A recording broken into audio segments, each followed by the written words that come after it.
ChristchurchNZ, we'll hand over to you. Thank you. Lauren. Thank you. Kia ora te whānau. I'm Lauren Quainton, so I'm the Chair of ChristchurchNZ. I'm glad to be here today as we update you on our half-year results.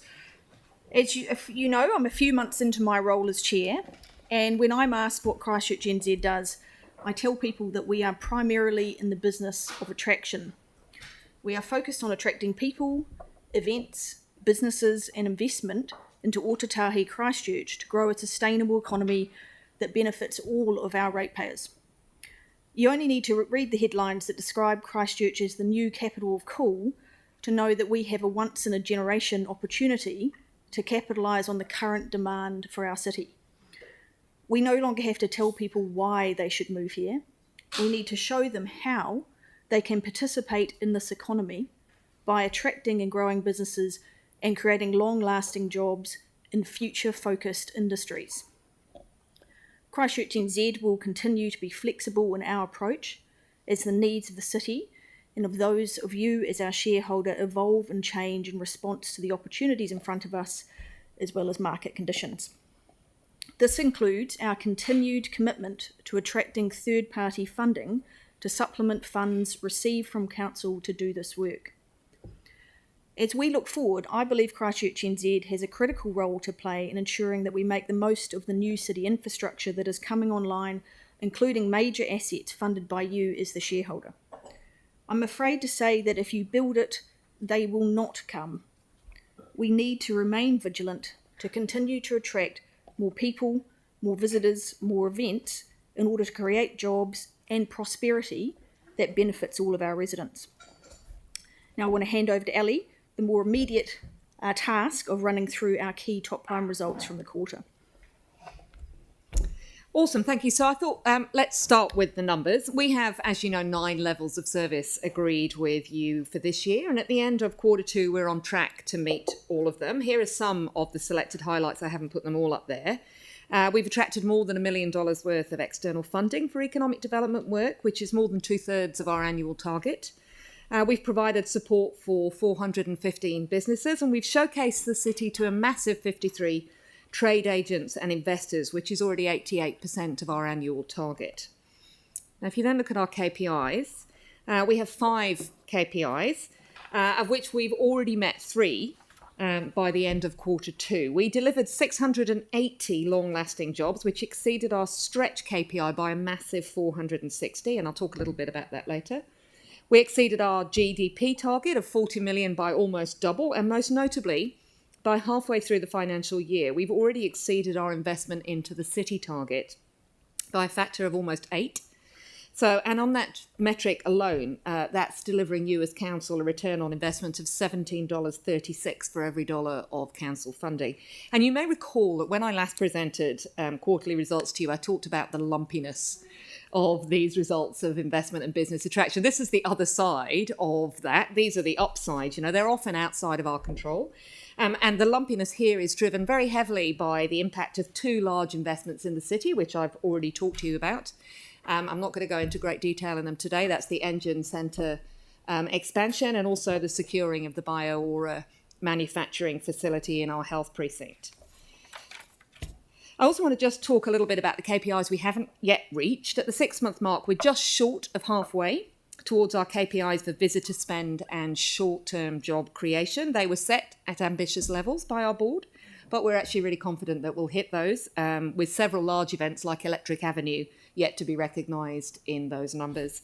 Now, what I'm now going to do is I'm going to go through each of our key city outcomes in turn. That's productivity, livability and attractiveness, and give you a little snapshot about how the broader Christchurch economy is performing and some of the activity that we've done in each of those areas.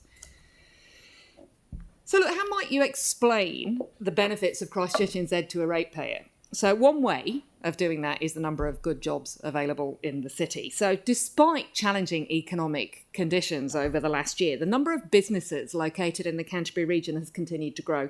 There were 78,400 businesses in Canterbury in December 2024, which is about 1,200 more than during the same time in 2023. And that's about a 1.5% lift in annual business numbers. That's double the national rate and above that of both Auckland and Wellington. Now, obviously, the Expanded Engine Centre and Bio-Aura wins that I mentioned earlier will both bring really great productive jobs to the city, but I wanted to highlight the work we do in Screen Canterbury today, because growing a productive screen economy for Christchurch is something you've asked us to deliver, not just to attract films to be shot here, but actually to grow the industry that does all the post-production and then the associated work around it. Now, you allocated around $100,000 for the Screen Canterbury Production Incentive Grant this year, and we've been able to supplement that by securing third-party additional funds of $130,000 and also reallocating a previous grant of $200,000 where filming had stalled. That meant that we could run a larger process this year in Q2, and 4 productions have been offered over $400,000 in total funding to film in the region. That investment is expected to deliver over $5 million worth of economic activity, and it's a great example where we've been able to amplify your core funding to really increase our impact. This quarter, we also created a new showreel featuring Canterbury productions and locations using content from previous grant recipients. It's a really nice way of promoting the region to producers, and it's short. I will show it to you now if it works, maybe. Who knows? I'm not. Do you know what? I think what we'll do in the interest of time is we'll just send it to you afterwards anyway. So I did just want to add one more thing on screen before I move on, though, which is we've managed to get Christchurch and Canterbury added to Netflix global location database. That's a massive win in Q2. It means that Netflix and all their location scouts worldwide will have direct access to Screen Canterbury's location database and image library. When they search for a global location, they're much more likely to see Canterbury options, and that'd be easier for them to be able to consider us. Moving on now to livability. Ratepayers continue to see Christchurch as a really attractive place to call home. And that's proven from the insights from the Quality of Life project, which compiled results across 8 cities across New Zealand in Q2. 77% of Christchurch residents agreed their city was a great place to live in 2024, and that was the highest of any surveyed city in the country. And just like the productivity insight, above that of both Auckland at 72% and Wellington at 70%.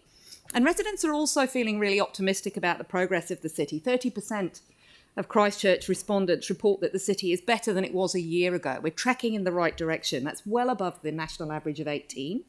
And the main drivers of that positive change were feelings that the CBD is coming back to life. We know how important that is.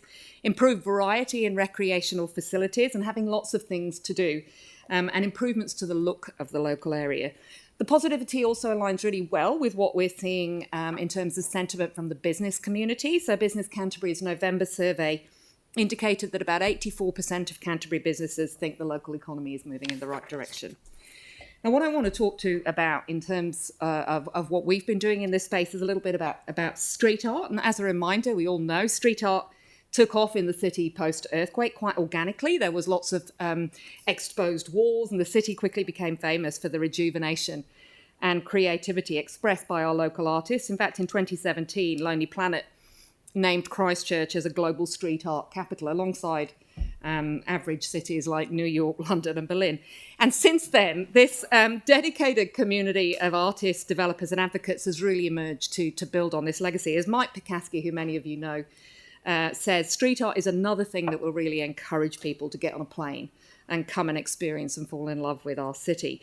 It's a really great example of the community, the business community, council and ChristchurchNZ working together to secure a lasting legacy for the city. And it was a real joy to attend the opening of the Flare Festival earlier this month with quite a few of the councillors who are in the room and hear the organisers thank each part of the ecosystem that has helped to make this happen. It's a really great way that we can put our city's best foot forward.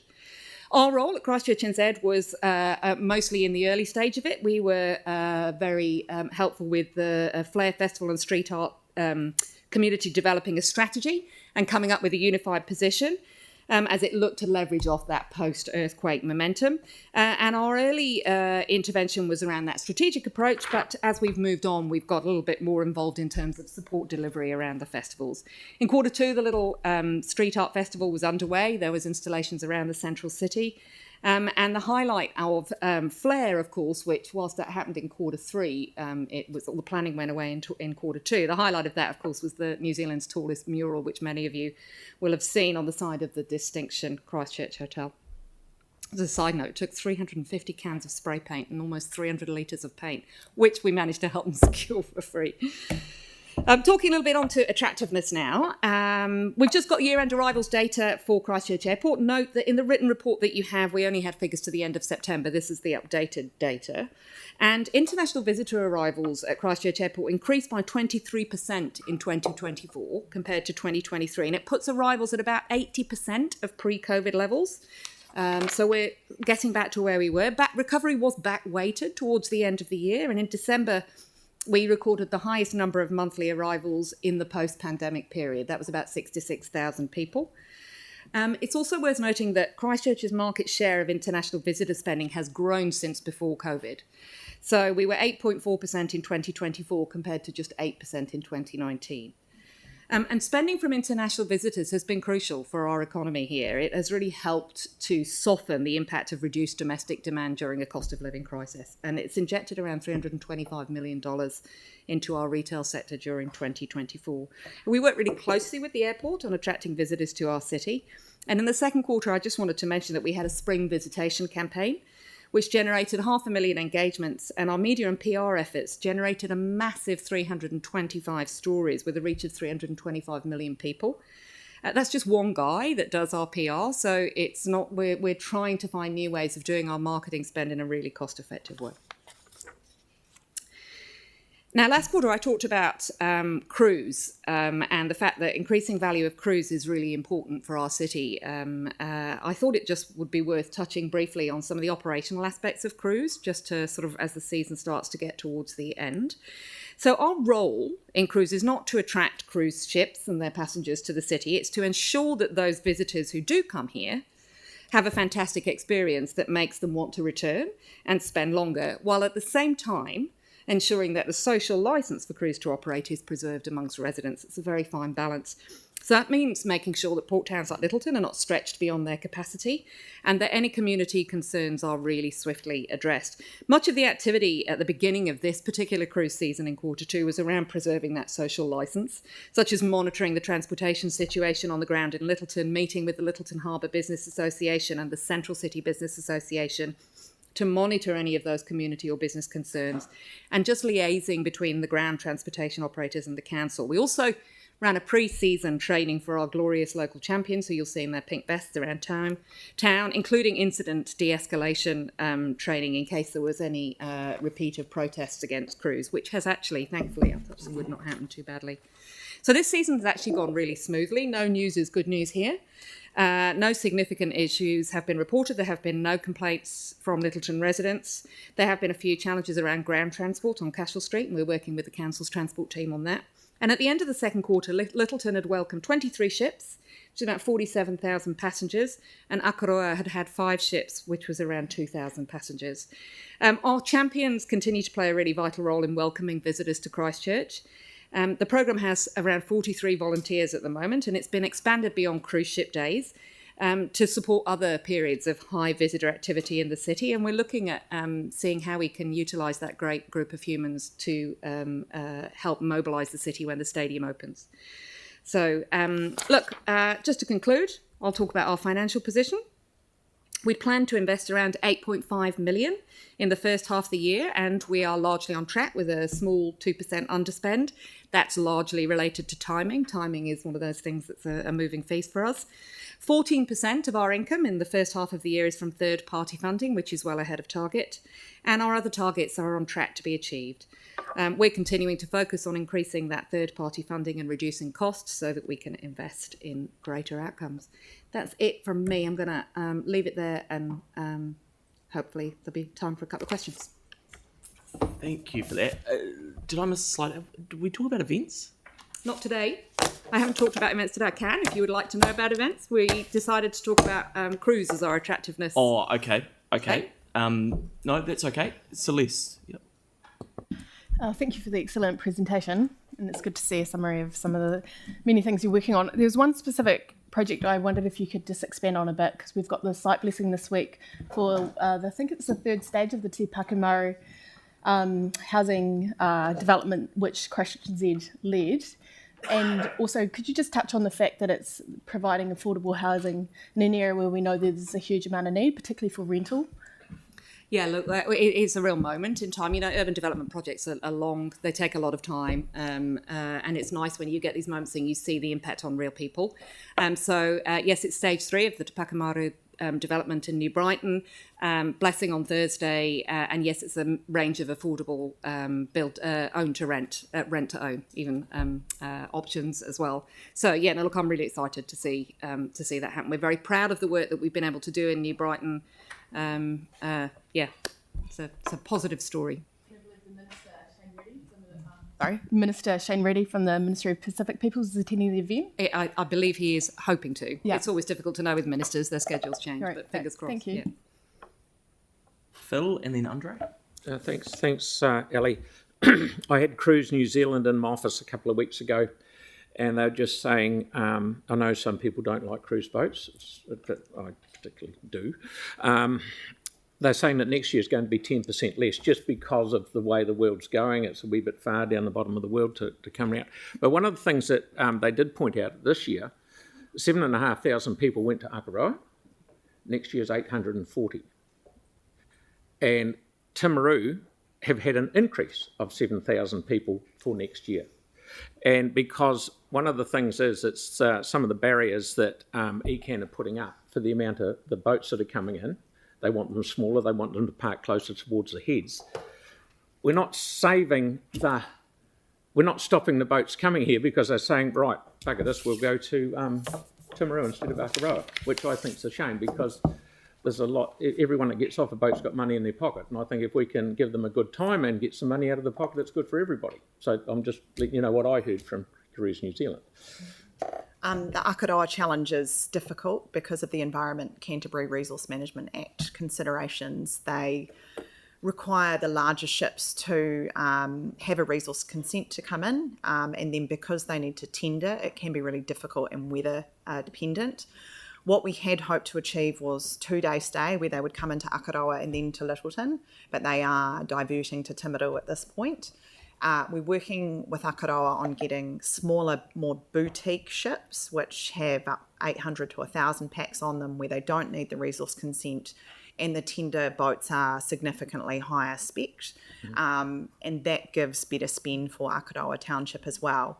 We have been liaising with the Akaroa community team around how we can offset some of the impact of reduced cruise by attracting more domestic visitors and more US and Australian visitors and helping them develop product. Their spend is actually a little bit up, even though they're getting a lot less cruise passengers.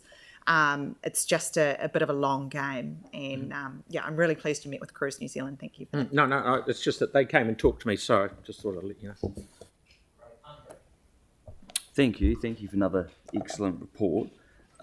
You showed us some research a number of months ago around Christchurch not being perceived as a nighttime destination, and I'm keen to understand a bit more about that, because right now we're about to go through a LAP process, Central City Noise process. We've got a new stadium coming online. We've got Australia's biggest music festival. Now seems like a really critical time to understand that research better and know what needs to be done to change that perception. So I'm like, is this something we should be workshopping or? Look, it's a really interesting question. I wouldn't actually overthink that piece of research. What that piece of research was when we were looking at what made Christchurch special so that we could develop our brand positioning and city narrative, we looked at the areas where Christchurch was overperforming and the areas where it might be less so. We're not Ibiza, for those of you know. It's like we're not. That's what that means. Yeah.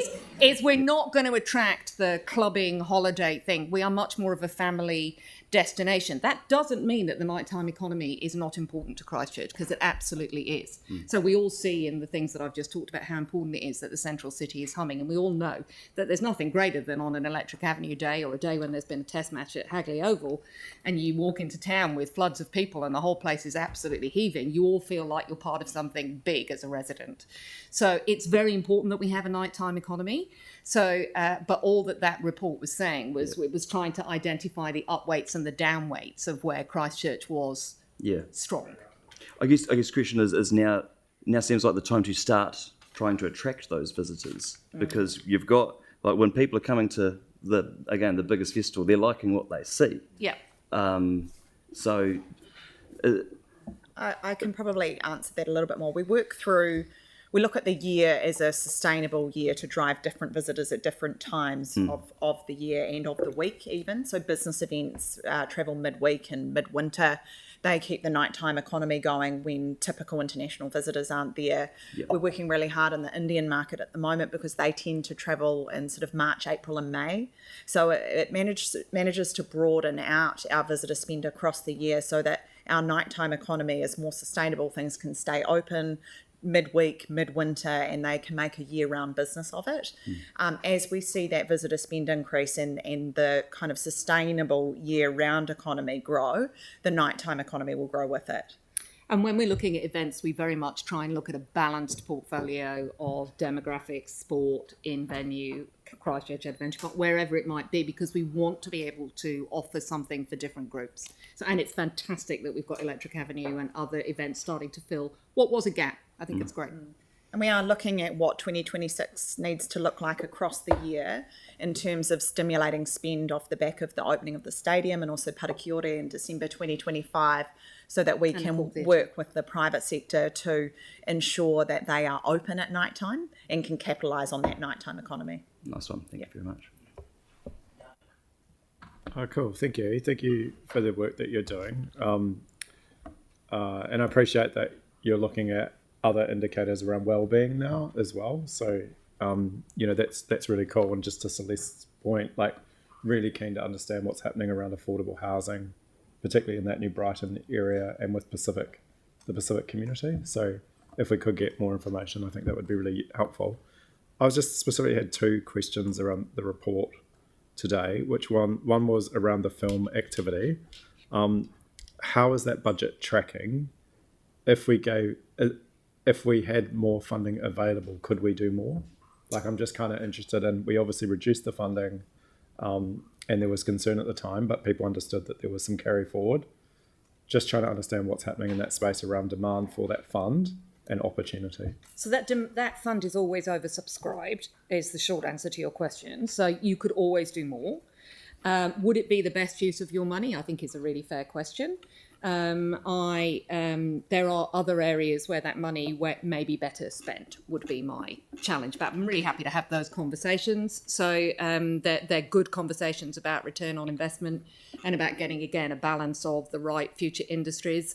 So what I think is really exciting about that screen grant work, well, I think there's two things. One is the work that's happening at the University of Canterbury around their Koawa digital screen campus, and we're just about to sign an MOU with the University of Canterbury about how we work really closely with them, particularly around that conjunction between gaming and screen. So, and the second thing that's really exciting is the fact that we've been able to attract some external investment. Other people are seeing that there's a benefit there, and the more that we can amplify the core funding that you give us, the bigger our impact will always be. So. And then the final question from me was just in regards to the Buskers Festival this year. I thought it went really well, just from, it's obviously just personal feedback, but when will we be in a position to understand the impact that it had? Mm-hmm. And I just wondered, I guess those of us who are fortunate to go and hear the new directors, the new companies speak on the opening night, whether there was an opportunity for them to come and talk to council about their vision, about what might be the opportunity going forward. So we've just received, as of this week, the sort of final numbers, and we're meeting with the directors tomorrow to start that final debrief. I can certainly have a conversation with them and through yourself work through what that looks like. We were absolutely delighted with the fact that we were able to appoint them, and they turned that around within 6 months, and the new brand looks fantastic, and I think where we're taking Buskers now is feeling really good, so thanks for that. Yeah. Thank you, Sam. Thanks for the report. Just on the cruise ship, so brilliant. Like, it's been a great summer. There have been, it's gone as smoothly as it can. So thank you for that, and to the staff involved. So do we have any solid feedback from cruise ship passengers as to their visitor experience in Littleton? Not yet. We do surveying through our volunteers, and so as the season comes to an end, we'll get feedback on that aggregated, and we'll get like a net promoter score and what their likelihood of returning is.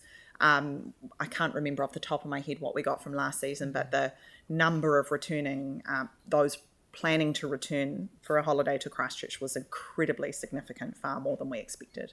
Yeah. Tim. Yeah, thank you.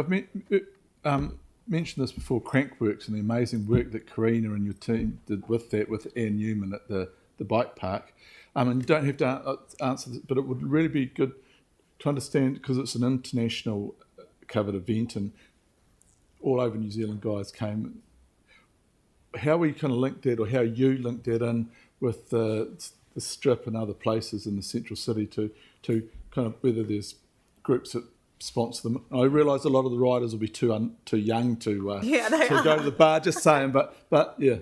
There's a really... The library. We'll use the library. A really challenging thing happened, which some of you will know about, which was about 6 weeks before Crankworks. NZTA changed the fact that you could have bikes on buses. Yeah. And we had planned to connect everyone to buses to come into the central business district, but they needed their bikes. And so that was a challenging thing that we had to overcome, and hopefully next year we're able to get people, if we do Crankworks again, hopefully we're able to connect people better into the CBD. It's a great question though, and I think one of the things that we're constantly thinking about is those connections. So for example, the stadium, the space that, VO's role in the stadium is really clear. Our role is very much about that activating the destination and thinking about how we make sure people do wayfind into the right bits of the city and that sort of thing. So that's exactly what we did it with Sail GP, and we did it much better in year 2 of Sail GP than we did in year 1. We learned a lot in year 1. So it's a really good question. I think, that you've mentioned Sail GP, I think, the family, the council, yourselves and VO all working together really does make Christchurch stronger. So thank you very much, and please pass on my thanks to Karina for the Thank you. Great. So that's been moved by the Mayor and seconded by Aaron. Thank you all very much for that. Appreciate you coming in and running us through that stuff. Thank you. Excellent. So we'll put that to the vote. All in favour? Against? That's carried. Mel, I think you're... No, yeah, you're up, Mel. Yep. And then Tim.